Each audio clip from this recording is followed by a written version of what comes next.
Hello, সবাই কেমন আছেন? আশা করি সবাই ভালো আছেন। আমি বরাবরের মতো আপনাদের সামনে চলে এসেছি নতুন আরেকটি ভিডিও নিয়ে। সেটা হচ্ছে বীমা সংক্রান্ত, বীমা রিলেটেড একটা ভিডিও। এবং এখানে আমি আপনাদেরকে যেটা আরকি আপনাদের সাথে যেটা আলোচনা করব সেটা হচ্ছে বীমা, প্রত্যাশিত বীমার যে ব্যাপারটা সেটা। তো সেক্ষেত্রে আপনারা আমার ভিডিওগুলো আগে যারা দেখেছেন তো তাদেরকে থ্যাংকস, কারণ তারা অনেক কিছু জানতে পেরেছেন আশা করি। কিন্তু যারা এখনো দেখেননি তাদেরকে বলবো যে আপনারা গিয়ে দেখে আসেন যদি আপনারা কিছু জানতে চান বীমা সম্পর্কে। আর যাদের প্রয়োজন নেই তাদের আসলে এই ভিডিওগুলো না দেখলেও চলবে। মূলত ভিডিওগুলো তাদের উদ্দেশ্য করে বানানো যাদের হচ্ছে বীমা করার প্রয়োজন আছে, কিন্তু তারা আসলে কি ধরনের বীমা করবে বা কেন প্রয়োজন, সুবিধাসমূহগুলো এবং কি কি ক্যাটাগরি আছে, কত ধরনের ক্যাটাগরি আছে, কোন বীমাটা তার জন্য ভালো হবে, লাভজনক হবে, এইগুলো নিয়ে আসলে এখানে আলোচনা করা হয়। তো সেক্ষেত্রে আর যাদের প্রয়োজন নেই বীমা সংক্রান্ত বা কখনো তারা বীমা করবে না, তারা এইসব ভিডিও দেখেও কোনো লাভ নেই।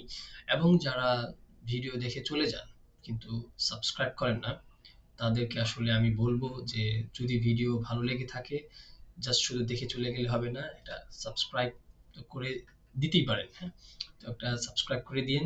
আর যদি আমার ভিডিও ভালো লাগে, আমার কথা যদি ভালো লাগে, আপনার যদি বুঝতে সুবিধা হয়, সেক্ষেত্রে লাইক করে কমেন্ট সেকশনে আপনি আপনার ওপিনিয়নটা দিয়ে যেতে পারেন। তো সেক্ষেত্রে আমি বলবো আজকে আপনাদের যে প্রত্যাশিত একটা বীমা, হ্যাঁ, যে প্রত্যাশিত একটা বীমা আছে সেটি আজকে আপনাদের সাথে শেয়ার করব যে আসলে ব্যাপারটা কি। এবং বীমার ব্যাপারটা হয় কি আসলে, আপনি যেমন ধরেন আপনি আমার ভিডিওটা দেখতেছেন এখন এই মুহূর্তে। তো আপনি যদি আসলে এই ইন্স্যুরেন্স ব্যাপারটা আপনি যদি ধরেন আপনি আমার ভিডিও দেখে বুঝলেন না যে আসলে ইন্স্যুরেন্স কি বা কেনই বা প্রয়োজন, কি কি ফ্যাসিলিটিস আছে আপনার এখানে, হ্যাঁ?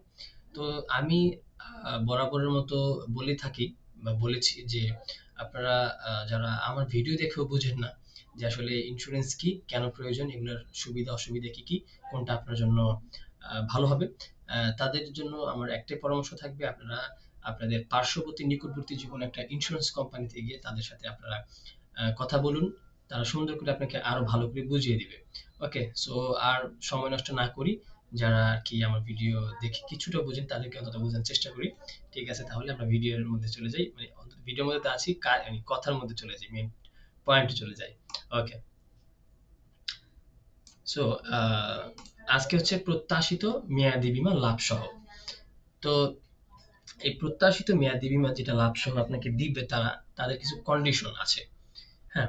তো সেক্ষেত্রে তাদের কন্ডিশন গুলা খুব সিম্পল। আপনি জাস্ট একটু খুব সুন্দর করে পড়বেন।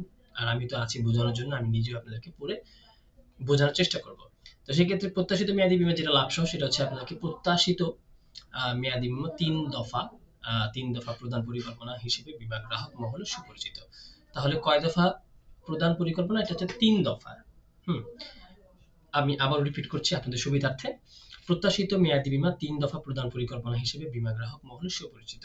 যেটা আগে ৩ দফা প্রদান, এটা মানে ব্যাপারটা হচ্ছে কি, আপনি যদি ভালো ক্রিকেট খেলেন তাহলে কিন্তু আপনি আপনার মহলে ভালো ক্রিকেটার হিসেবে সুপরিচিত থাকবেন। ঠিক সেইরকম বীমার যে মহলটা সেখানে এই বীমাটা ৩ দফা প্রদান পরিকল্পনা বীমা হিসেবে সুপরিচিত। এই পরিকল্পনা অন্তর্ভুক্ত বীমা করার মাধ্যমে বীমা গ্রাহক প্রধানত ২ টি সুবিধা পেয়ে থাকেন। আচ্ছা, সেই সুবিধাগুলো কি কি? ১ নাম্বার সুবিধা হচ্ছে বীমাকৃত অর্থ মেয়াদকালে ৩ কিস্তিতে প্রদান করার ব্যবস্থা থাকায় এই বীমা ভবিষ্যৎ আর্থিক প্রয়োজন একাধিকবার মেটাতে সক্ষম। খুব ভালো করে বোঝার চেষ্টা করুন কথাটা, যে আপনি এই মেয়াদকালীনে ৩ কিস্তিতে প্রদান করার যে ব্যবস্থাটা রয়েছে, যার মাধ্যমে আপনার ভবিষ্যতে মানে ভবিষ্যৎ যে যে আর্থিক যে প্রয়োজন একাধিকবার, সেটা আপনাকে এখানে তারা মেটাতে সক্ষম হবে। ২ নম্বর যে সুবিধাটা রয়েছে বা পেয়ে থাকবেন আপনারা যদি এটা করেন, তাহলে ১ম বা ২য় কিস্তির টাকা প্রদান করা সত্ত্বেও বীমার মেয়াদকালে মৃত্যু হলে বীমাকৃত সব টাকা দেয়।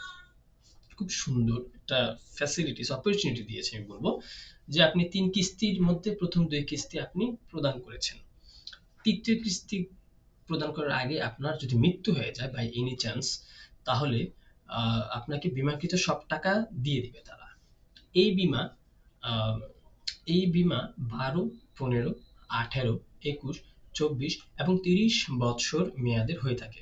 তাহলে দেখেন 12, 15, 18, 21, 24, 30 ছয়টা মেয়াদি হয়ে থাকে। 6 মেয়াদির আপনার কাছে যেটা সবচেয়ে ভালো মনে হয়, আপনি যদি মনে করেন যেটা আমি মাত্র মাত্র 12 বছর করবেন, আপনি চাইলে সেটাও করতে পারেন। আপনি যদি মনে করেন যে আমি 30 বছর করবো, আপনার এখানে 6টা মেয়াদকাল দেওয়া আছে, আপনার যেটা ভালো লাগে আপনি সেটাই করেন।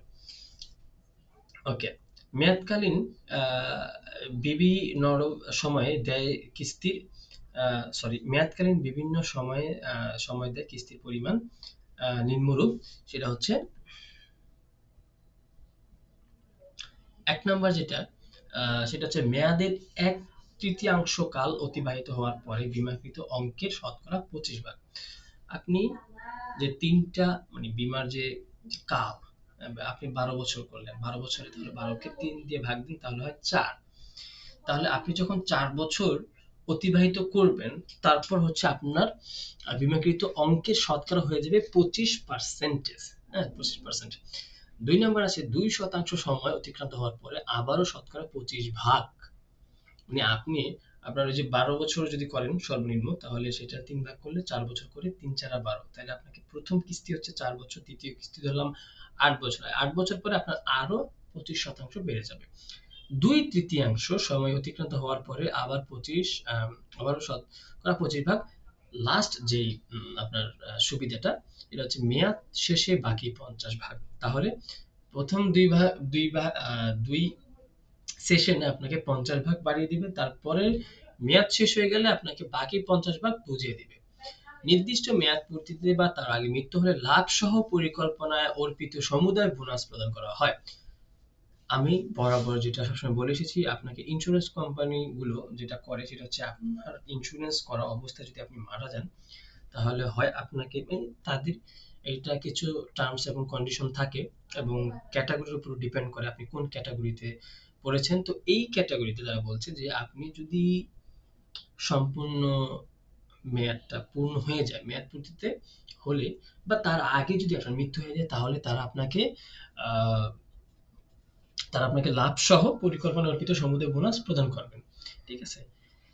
তারপর হচ্ছে প্রসঙ্গত উল্লেখযোগ্য এই বীমার জনপ্রিয়তা সম্প্রতি বেড়েই চলেছে। এই বীমার সঙ্গে পারিবারিক নিরাপত্তা বীমা বা পারিবারিক পেনশন গ্রহণ করা যায় না। সর্বোচ্চ 50 বৎসর পর্যন্ত এই বীমা গ্রহণ করা যায়। এই মানে তারা একটা নোট দিয়ে দিয়েছে যে আসলে মূলত এই বীমারটা এতটাই পপুলার হয়ে যাচ্ছে যে বেড়ে চলেছে জনপ্রিয়তা, কারণ এটার আপনার সময়ও 12 থেকে শুরু 30 পর্যন্ত, এবং আপনার ওই যে 3 মেয়াদে তারা কিন্তু আগে বলেছিল যে আমি ফার্স্টের লাইনটা আবার একটু বলি, প্রত্যাশিত মেয়াদি বীমা 3 দফা প্রদান পরিকল্পনা হিসেবে বীমা গ্রাহক মহলে সুপরিচিত। ঠিক আছে? এই জন্য আসলে মূলত এটার জনপ্রিয়তা বাড়ার একটাই কারণ। এবং প্রথম বা এক মেয়াদে প্রথম 1/3 25% বাড়ে, তারপরে দ্বিতীয় তৃতীয়াংশ 2/3 দ্বিতীয় 25% বাড়ে, 25 এবং লাস্টে মেয়াদ পূর্ণ হয়ে গেলে বাকি 50% বেড়ে 100% হয়ে যায়। তো সেক্ষেত্রে আপনাকে তারা আমি বলবো অনেক অনেক ফ্যাসিলিটি দেওয়ার কারণে দিন দিন এর জনপ্রিয়তা বেড়েই চলেছে। তো যেহেতু আপনারা আমি বলবো আপনারা আর একটু ভাবুন। ভাবুন বলতে হচ্ছে আমি বোঝাতে চাচ্ছি যে আপনারা আমার এই ভিডিওটি দেখার পরে আপনারা আরো রিসার্চ করুন। রিসার্চ করে আপনারা জানুন যে আসলে এই প্রত্যাশিত মেয়াদি বীমার ব্যাপারটা কি।